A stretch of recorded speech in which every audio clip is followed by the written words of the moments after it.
Hi, I'm Safwan Isruna from IELTS Writing Prep, and today's lesson is about writing overviews for Task 1. In this lesson, I'm going to explain what an overview is, what the importance of an overview is, and where to place an overview. Also, how to write one. Now, first of all, what is an overview? An overview is a summary of the most important information in the question that you get, which could be a chart, a pie chart, a graph, a diagram, or a map or a table.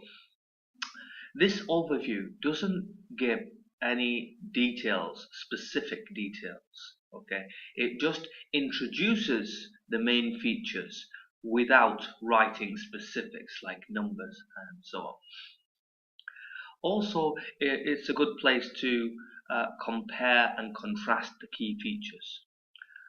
Any details that we give, like specifics, like numbers and so on, we will give within the body paragraphs.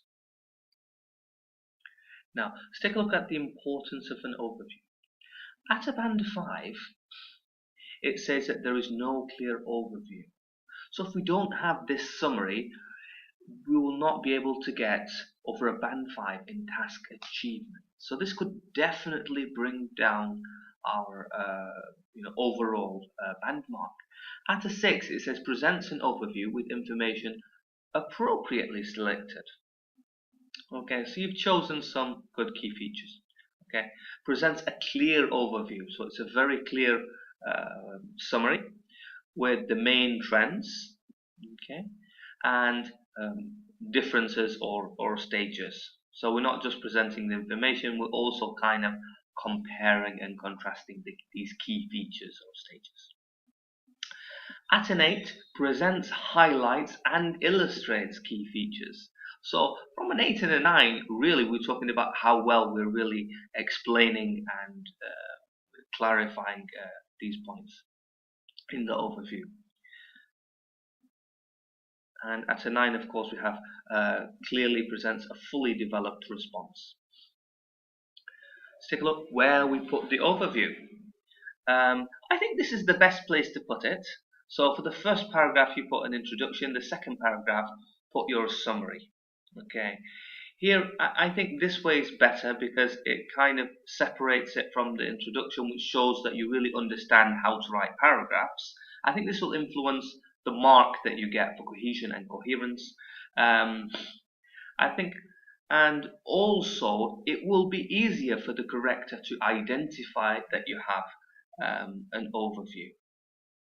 And then you have your body paragraphs. You don't always have to have 2 body paragraphs, possibly you could have 3 or even 4, but I think 2 is enough if you're grouping 2 key features or comparing and contrasting 2 key features on each of the body paragraphs. Now, this is also a possibility. Sometimes, of course, we know the introduction is a rephrasal of the question, and sometimes the question is less than a line. So you write 1 line and you're going to start another paragraph.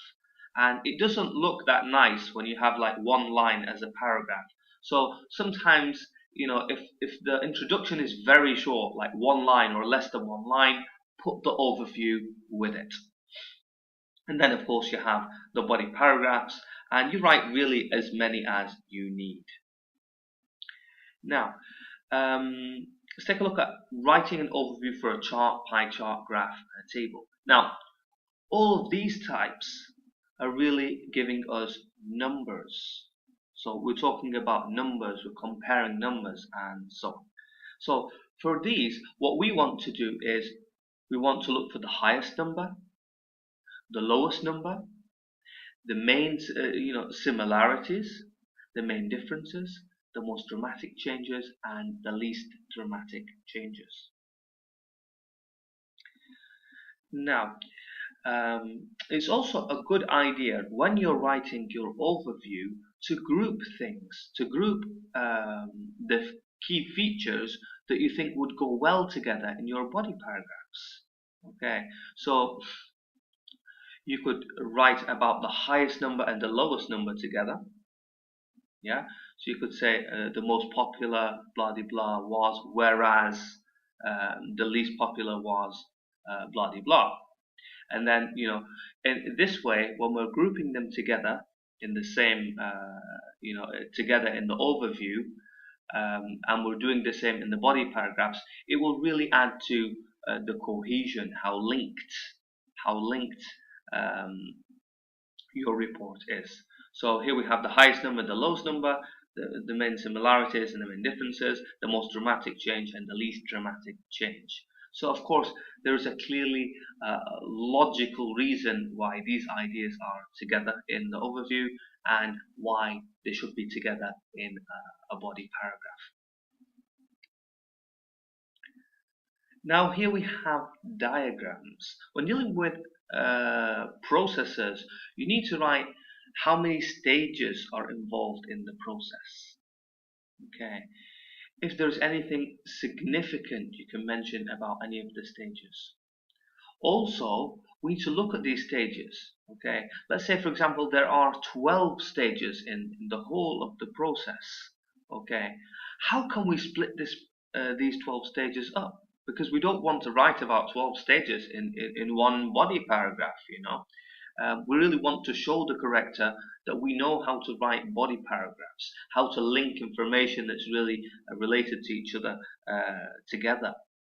So what we need to do is we need to analyze these stages and think of a logical way of splitting them up, maybe into two phases, or to three phases, or maybe even possibly even four. I wouldn't recommend splitting them more than three, but if necessary, you can find a logical way, split them up into four. Let's take a look. I have an example here. For example, these 12 stages can be split into two main stages: the preparation of material and the manufacturing of them in the factory. So this is an example of how we can split 12 stages up maybe into two phases.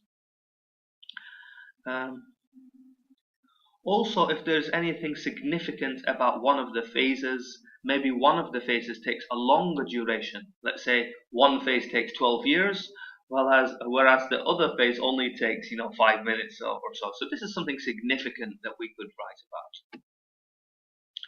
Now we have maps. When dealing with maps, we need to make sure we focus on the similarities in the maps, the differences in the maps, the most dramatic changes in the maps, the least dramatic changes in the maps, and any other feature that really stands out. So anything that seems really significant, even if it's not on this list here, make sure you get that in the overview. Now, of course, the same as the graphs and so on, we want to really find a way of grouping these key features together in the overview, and then hopefully that is going to be reflected within the body of the text. So we can put the similarities and differences together in the overview. We can write about the most dramatic changes and the least dramatic changes in one body paragraph. And of course, we could add to that anything else that seems really significant. Okay. Make sure you start your overview with the word overall. This will help the corrector to locate it. Now, many students don't start their overview with a word that kind of, clarifies that this is a summary.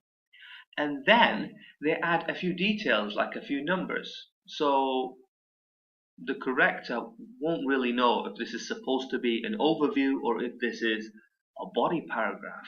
Now, if you write the word overall, there should be no confusion as in to is this an overview or isn't it. So even if you by mistake write about something specific that you shouldn't put in an overview, the examiner, the corrector will know that you intended this as an overview and maybe this was just a small slip.